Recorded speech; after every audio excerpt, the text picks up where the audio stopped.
My name is Emily Carter. I am 27 years old and I live in a quiet town in Ohio. If someone saw my life from the outside, they would say I am lucky. A big house, a nice car, expensive clothes. Inside, I feel empty. I'm sitting near the window right now. The street is calm, kids are playing with bicycles, and the evening sun paints everything in gold. But my eyes are wet. I hold my wedding ring in my hand, staring at it as if it is a stranger. When people ask me about my husband, I smile and say, he takes care of me. He gives me everything. That part is true. He is much older than me, successful, respected, and kind in his own way. But the truth I never say out loud is darker. I did not marry him for love. I married him for money. The lie started slowly. At first, I told myself it was just security, just a chance for a better life. I told myself love would grow later, that comfort would fill the holes in my heart. But years have passed and my heart still feels cold. Last night he called me his blessing. He smiled at me with soft eyes as if I was the best thing that ever happened to him. And in that moment, guilt hit me so hard that I almost confessed everything. I almost told him the truth, that he was living with a woman who was nothing more than an actress in her own marriage. I cried in silence instead. My tears fell where he could not see them. I wanted to scream, I don't love you. I never did. But my voice stayed locked inside my chest. Sometimes I wonder if he knows. If he ever sees through my smile, the fake one I wear at dinners and parties.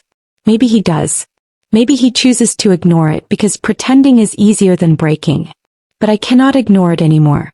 This life, this comfort, this beautiful house. It feels like a prison built with gold. And I am the prisoner who locked the door herself. Every night when I close my eyes, one question keeps me awake. What happens when lies become too heavy to carry? Because deep inside I know, my lie will not stay hidden forever. Last night when he called me his blessing, I almost cried, because I knew I was living a lie. Every morning my husband wakes before me. He is a man of routine, disciplined in every way. By the time I walk into the kitchen, breakfast is already waiting on the table. Toast, eggs, fresh juice. He always says, "Good morning, my love," as if those 3 words are enough to fill the space between us. I sit across from him, smile and take small bites. He talks about his business meetings, the people he met, the new projects he wants to start. I nod and listen, but my mind drifts. Sometimes I wonder if he notices the silence inside me or if he mistakes it for peace. From the outside our life looks perfect. A big house with a garden. Expensive furniture. Dinners at the best restaurants. Vacations that people only dream about. My friends say, "Emily, you are so lucky." They don't know that luck can sometimes feel like chains. When he gives me gifts, I say thank you. Jewelry, dresses, even a new car. But none of it touches my heart. I place the boxes carefully in the closet as if I'm building a museum of all the things money can buy, but love cannot. There are small moments when I feel the weight of my choice even more. Like when he kisses my forehead gently, or when he holds my hand during a family dinner. I know he cares. I know he is proud to have me by his side. But my heart does not move. It just stays quiet, locked away. One evening he came home with flowers. Roses, red and full. He placed them on the table with a smile and said, "For my beautiful wife."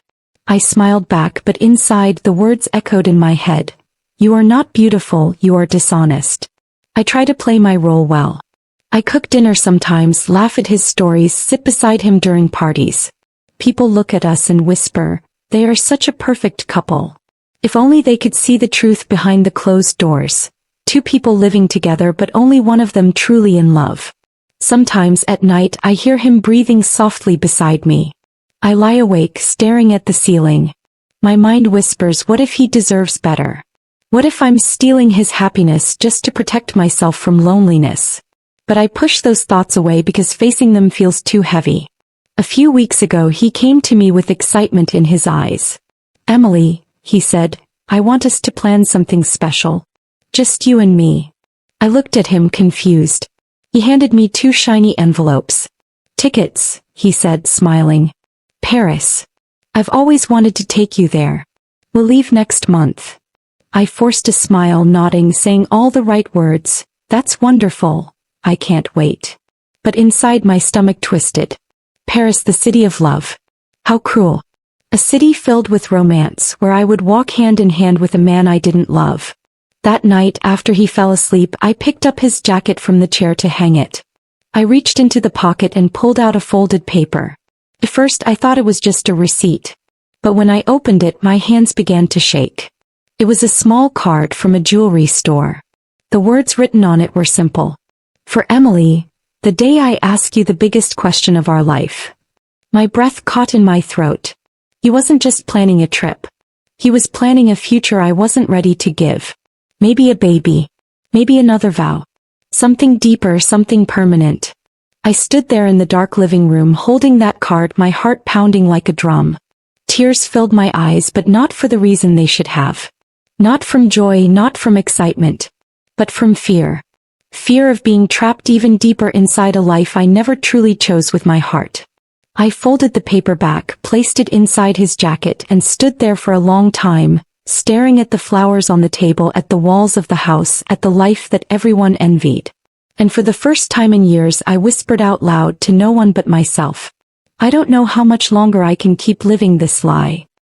He handed me plane tickets for Paris, but when I checked his jacket pocket later, what I found made my hands tremble. The card I found in his jacket did not leave my mind. Every time I looked at him I thought about those words, the day I ask you the biggest question of our life. I didn't know what he planned. Maybe a child. Maybe a promise that would tie me even deeper to a life I never chose with love. Then one evening while folding laundry, something small broke me open. A smell. It was faint, hidden in the fabric. A cologne, warm and familiar. And just like that, I was not in my home anymore. I was 4 years back in a small apartment in the arms of a man who once held my whole world. His name was Ryan. He wasn't rich or powerful. He worked at a coffee shop when I met him, always smelling of roasted beans and sugar. His brown eyes were soft, honest and full of light. We fell in love the way young people do, slowly at first, then all at once. Walks in the park. Cheap dinners. Late night talks that lasted until morning. I thought I had everything when I was with him. But love does not pay bills. Ryan tried harder than anyone I've ever known. 2 jobs, sometimes 3, just to keep us afloat. But rent was late often, food was simple, and some nights we slept in the cold when the power was cut. I told myself love was enough. But fear whispered louder. My parents never supported us. They told me, Emily, you need stability. You can't live your whole life on love. I wanted to prove them wrong, but when I saw Ryan's tired face after endless shifts, doubt grew inside me. One evening, after another argument about money, Ryan said softly, maybe you deserve better. Someone who can give you more. His words broke me because deep down I knew he was right. One day he was gone. No goodbye. No last hug. Just silence.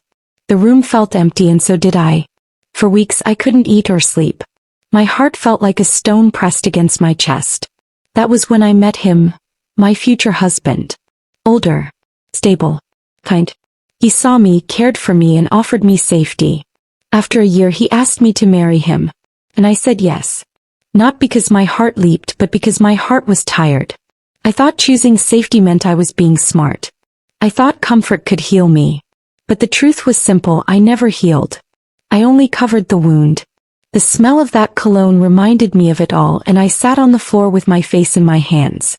That night I dreamed of Ryan, his laugh, his touch, his voice whispering promises. When I woke, my pillow was wet with tears. A week later my phone lit up with a name I thought I had buried forever. Ryan. At first I thought it was a mistake. But then his message appeared. Emily. I don't know why I'm writing this. I just wanted to know if you're happy. I froze. My chest rose and fell too fast. My hands shook. I typed a reply, then deleted it. Typed again, deleted again. In the end I couldn't send anything. I placed the phone face down on the table. But my heart stayed there, glowing with his name. For days I carried that message inside me like a secret fire. I couldn't look at my husband without guilt. I couldn't hear his voice without remembering Ryan's. I thought about the small life Ryan once dreamed of. A tiny house, a dog, a simple love. I thought about how I left not because I didn't love him but because I was afraid. I buried Ryan deep in my heart but he never left me. He was in my silence, in my numbness, in every empty smile. And now with one text he was alive again.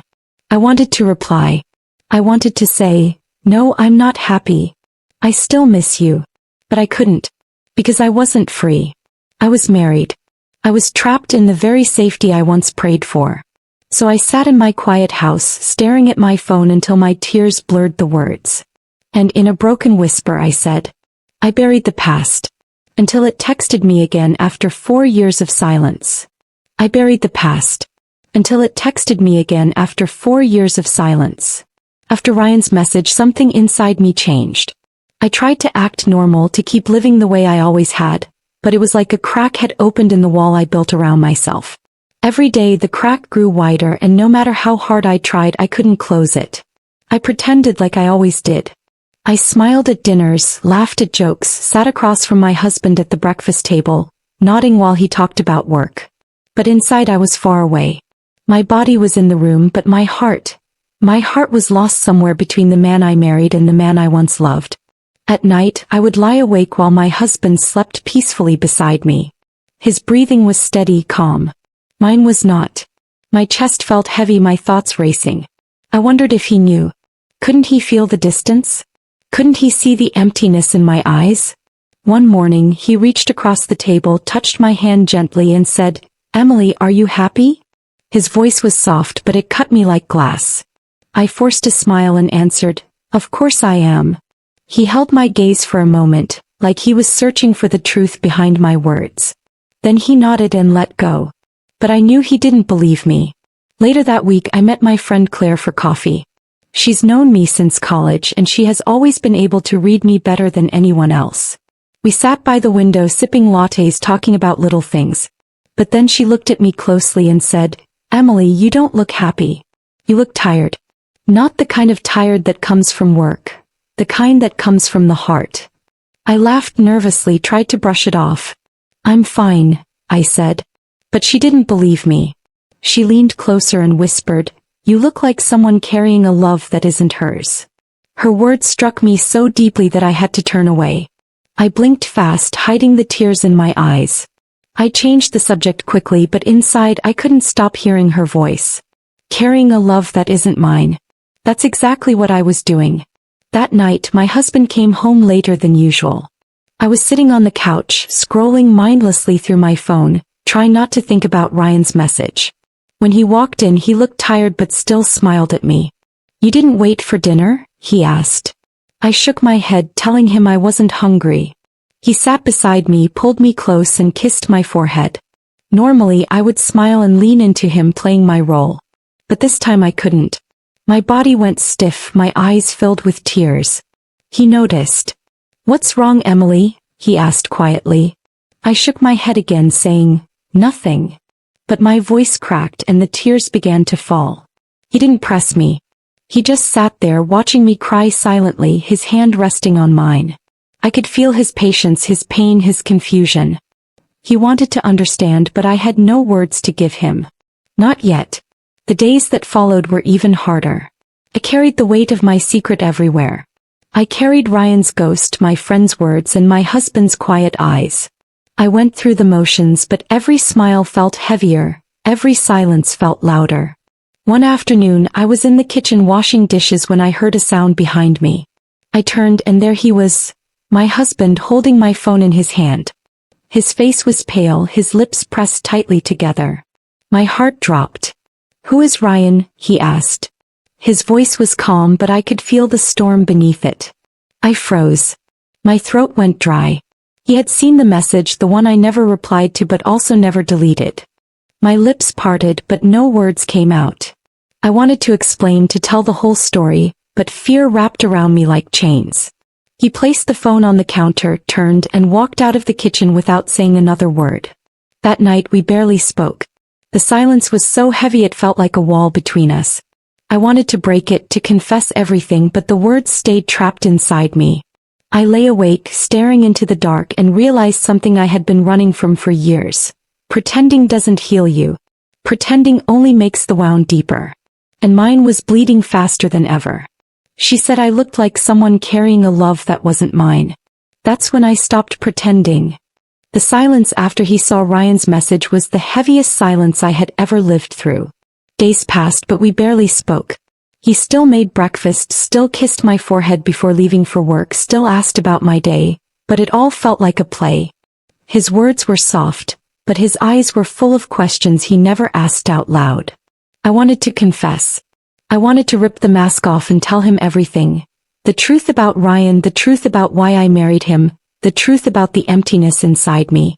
But every time I opened my mouth, fear stopped me.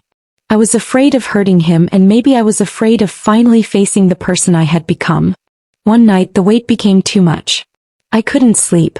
I got up and walked into the living room, wrapping myself in a blanket.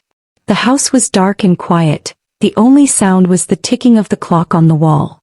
A few minutes later I heard footsteps behind me.